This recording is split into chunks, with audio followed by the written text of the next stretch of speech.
نحمدہ و نصلی علی رسولہ الکریم بسم اللہ الرحمن الرحیم الحمدللہ خالق السماوات والارضین والصلاة والسلام علی سیدنا محمد وعلی آلہ واصحابہ اہل بیتہ اجمعین۔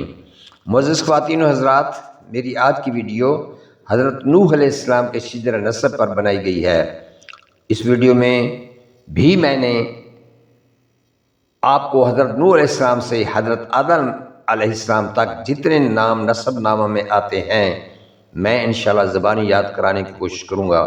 یاد رہے کہ اس میں بھی میں نے حروف تہجی سے مدد لی ہے، اور نسب نامہ میں نام یاد کرنے کے لیے نام جس پہلے حرف سے بنا تھا میں نے اس کو لیا، اور اس طرح ہم تمام نام اخذ کریں گے۔ معزز خواتین و حضرات، اس ویڈیو میں 9 ناموں سے نسب نامہ مکمل ہوتا ہے۔ نام جس حرف تہجی سے شروع ہوتا ہے وہ لیا۔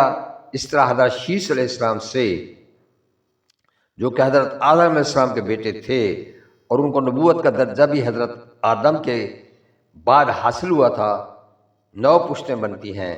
میں نے شیث علیہ السلام سے شروع کیا تو پہلے 3 حروف سے لفظ شاک حاصل ہوا، جو کہ ایک بامعنی لفظ ہے۔ بامعنی لفظ حاصل ہونے سے ہمیں یہ فائدہ ہوتا ہے کہ ہم اس کو بھول نہیں پاتے اور یاد کرنے میں ہمیں آسانی رہتی ہے۔ اس سے آگے حاصل ہونے والے 3 حروف الف، یہ اور میم ہیں، ان سے کوئی بامعنی لفظ نہیں بنتا۔ عین بنتا ہے جو ایک مہمل لفظ ہے، اور آخری 3 حروف میں حاصل ہونے والا لفظ ملن ہے، اور یہ بھی ایک بامعنی لفظ ہے۔ آپ نے کئی بار عید ملن پارٹیاں کھائی ہوں گی۔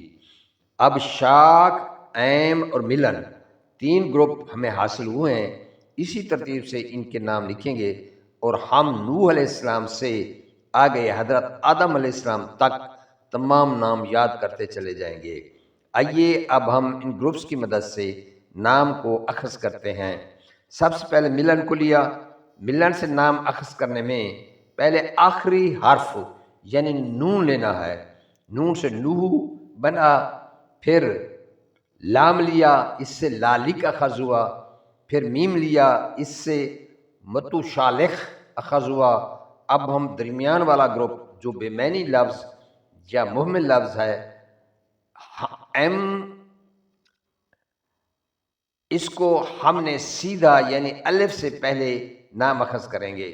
تو اخنو حاصل ہوا، پھر یہ سے ہمیں یارد حاصل ہوا، اور پھر میم سے ہمیں محلائل حاصل ہوا۔ اب ہم پہلے گروپ سے شا کو لینا ہے۔ اس سے بھی ہم پہلے گروپ کی طرح اس کے آخری حرف سے نام اخذ کریں گے، یعنی کاف سے کنان حاصل کیا، اور الف سے آنوش حاصل کیا، اور شین سے ہمیں شیث علیہ السلام حاصل ہوئے۔ اور ہمیں یہ پتہ ہے کہ شیث علیہ السلام حضرت آدم علیہ السلام کے بیٹے ہیں جن کو نبوت کا درجہ بھی حاصل ہوا تھا۔ آئیے اب ہم ان تمام ناموں کو ایک ترتیب سے پڑھتے ہیں۔ نوح بن لالک بن متو شالخ بن اخنو بن یارد بن محلائل بن کینان بن آنوش بن شیث بن آدم علیہ السلام۔ معزز خواتین و حضرات، امید کرتا ہوں کہ آپ کو نوح علیہ السلام کا شجرہ نسب یاد ہو گیا ہوگا۔ میں آج کی ویڈیو یہیں پر ختم کرتا ہوں۔ اللہ نے چاہا تو اپنی نئی ویڈیو کے ساتھ جلد حاضر خدمت ہوں گا۔ تب تک مجھے دیجیے اجازت، اپنا رکھیے گا خیال۔